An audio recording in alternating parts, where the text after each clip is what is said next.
Assalamu alaikum students. Today we are going to study grade 10 chapter 9 theorem number 2. इससे पहले हमारे पास reduce syllabus में हमारे पास सिर्फ एक थ्योरम दिया गया था, लेकिन अब इन्होंने एक और थ्योरम का भी इजाफा किया है। वो आपके पास थ्योरम नंबर 2 है और साथ में थ्योरम नंबर 1 भी है, वो भी आपके पास एक्सप्लेन कर दूंगा मैं।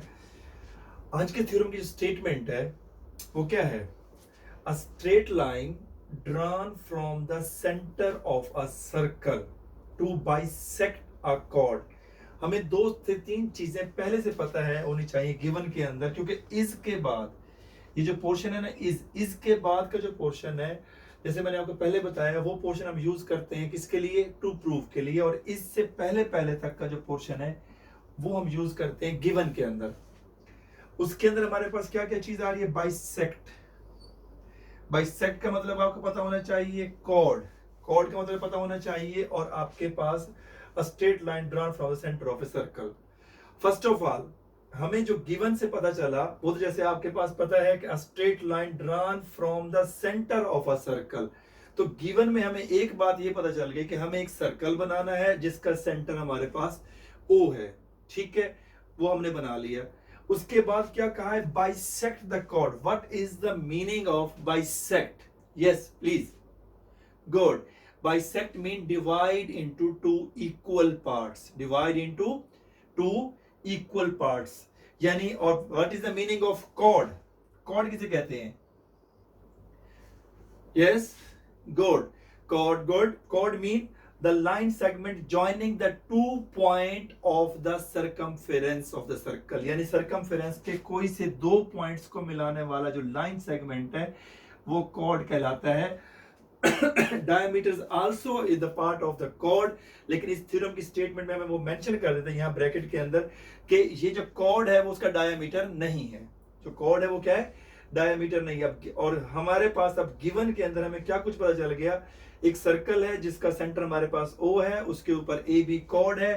क्योंकि बाइसेक्ट द कॉर्ड यानी इस कॉर्ड को हमें दो बराबर हिस्सों पे डिवाइड करना है, तो वहां पे हमने ले लिया एक पॉइंट M और इसको ज्वाइन किया O को M के साथ, और ये M उसका क्या है?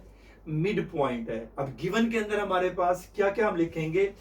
अ सर्कल विद सेंटर O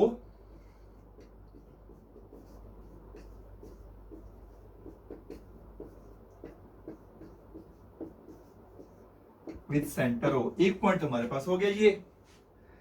दूसरा पॉइंट क्या है? A B is the chord of a circle. A B is the chord of a circle, और एम उसका क्या है? Mid point. आप यहां पे से यूं भी लिख सकते हैं, M is mid point of the chord A B. M is mid point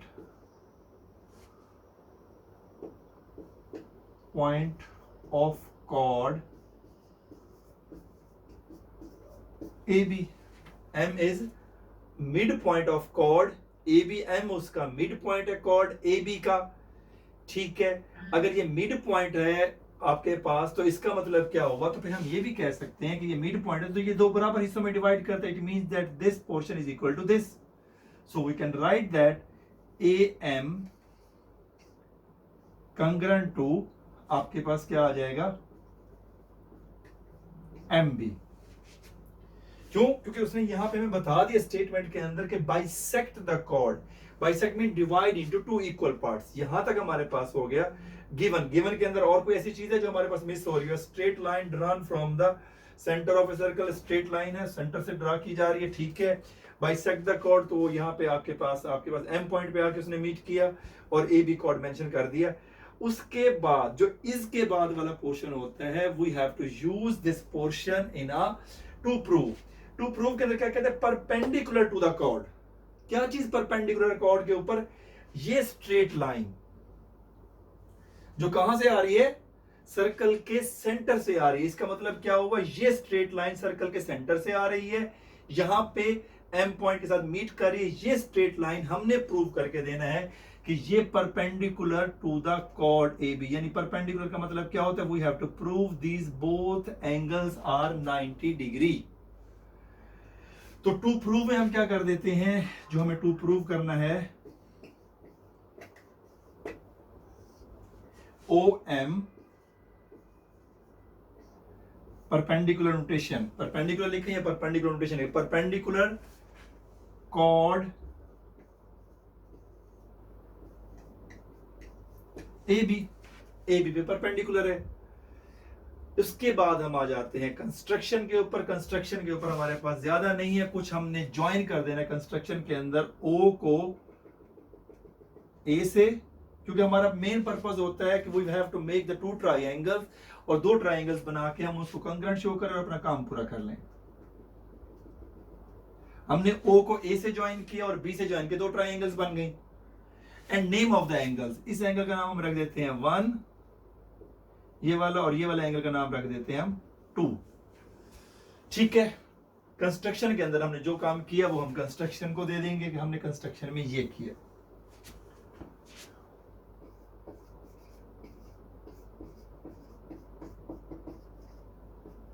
construction में हमने क्या किया जी, हमने कंस्ट्रक्शन में किया है कि ज्वाइन O2, आपके पास join O2 A and B, join O2 A and B and names the angle.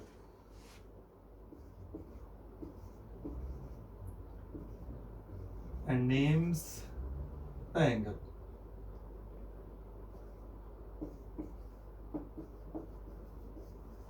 Angle 1 and angle 2. यहां तक हो गया हमारे पास काम खत्म। इसके बाद हम आ जाएंगे टू प्रूफ के ऊपर। प्रूफ के अंदर स्टेटमेंट और रीजन हमने करना है। पहले मैं इस बोर्ड को पूरा कवर कर, स्टेटमेंट और रीजन के ऊपर आ जाते हैं हम। Statement and reasons.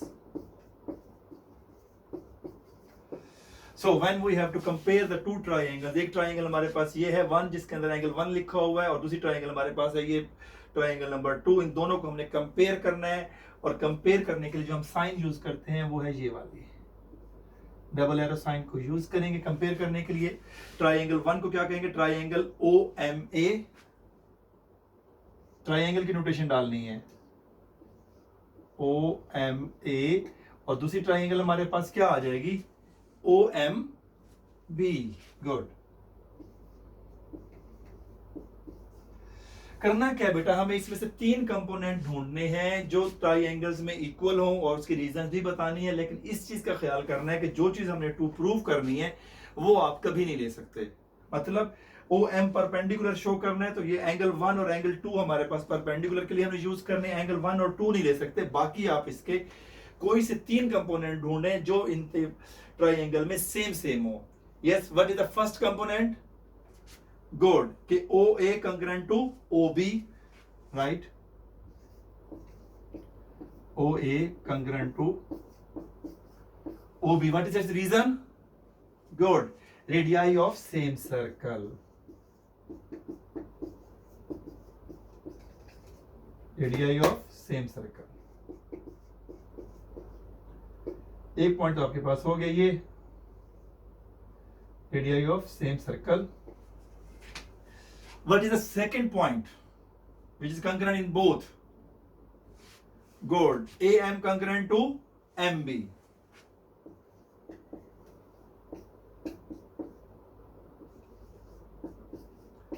What's its reason? Good, ये बात हमने गिवन में कही थी। दूसरा हो गया third, what is that?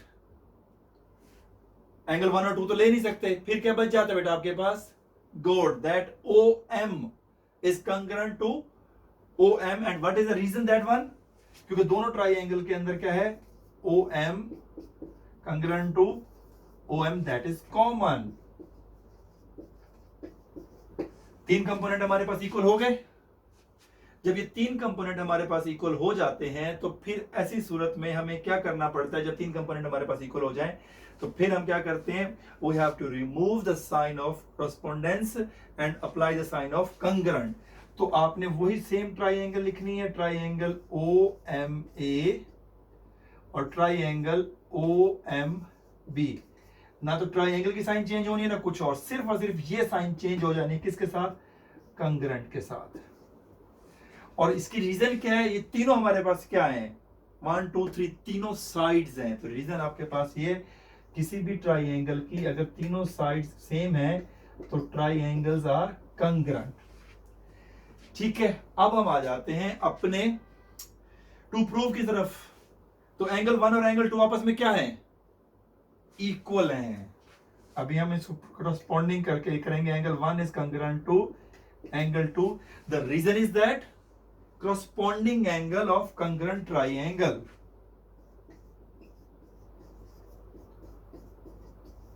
corresponding angle of congruent triangles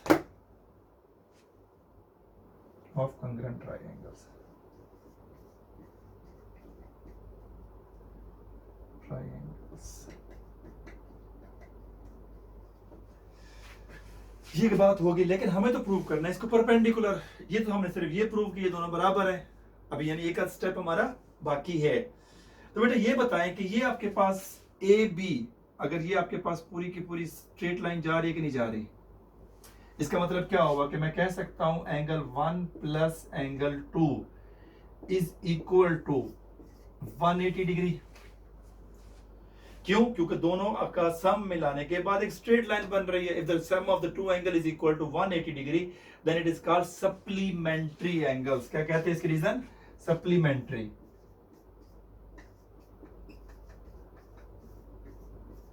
supplementary आपके पास एंगल्स हो गए। ठीक है, अगर जब आपके पास ये सप्लीमेंट्री है, ठीक है, फिर हमारे पास इन दोनों का सम है 180। दोनों का सम क्या है? 180। और जब दोनों का सम 180 है तो फिर इस ऐसी सूरत में आप मुझे ये बात बतानी है, जब दोनों का सम 180 है तो आपके पास 1 और 2 आपस में क्या है? इक्वल है। जब 1 और 2 आपस में आपके पास इक्वल है, ये क्वेश्चन नंबर 1 है और ये आपके पास है 2 और दोनों का सम हमारे पास है 180, तो हर एक एंगल की वैल्यू क्या होगी? Angle 1 is equal to angle 2, दोनों बराबर हैं, तो 90 डिग्री होगी कि नहीं होगी? अगर ये आपके पास 90 डिग्री है तो इसका मतलब क्या हुआ? इसका मतलब ये होगा कि ये दोनों आपके पास 90 डिग्री के बराबर हैं, तो 90 डिग्री का मतलब क्या होता है? परपेंडिकुलर। तो हम कह सकते हैं इसका मतलब OM इज परपेंडिकुलर टू आपके पास AB, जो हमें चाहिए था। And what is its reason? इसकी रीजन हमारे पास क्या आ जाएगी? From equation 1 and equation 2, right. चलो हमारा कंप्लीट हो चुका है। इसको क्लियर करने के लिए ना मैंने मजीद आपको एरो करके बता दिया कि एंगल 1 और 2 की रीजन है corresponding angles 1 plus 2 180 degree, that is the reason is supplementary angles, and angle 1 is concurrent to angle 2 and equal to 90 degree, क्योंकि जब ये दोनों आपके पास इक्वल है और दोनों का सम क्या है? 180, तो दोनों को हाफ हाफ करेंगे। जब हाफ हाफ करेंगे तो क्या हो जाएगा? 90 डिग्री। और 90 डिग्री का मतलब क्या होता है कि आपके पास ये उसके ऊपर परपेंडिकुलर है, और यही चीज हमें प्रूव करके देनी थी। ओके बेटा, take care, thank you and अल्लाह हाफिज।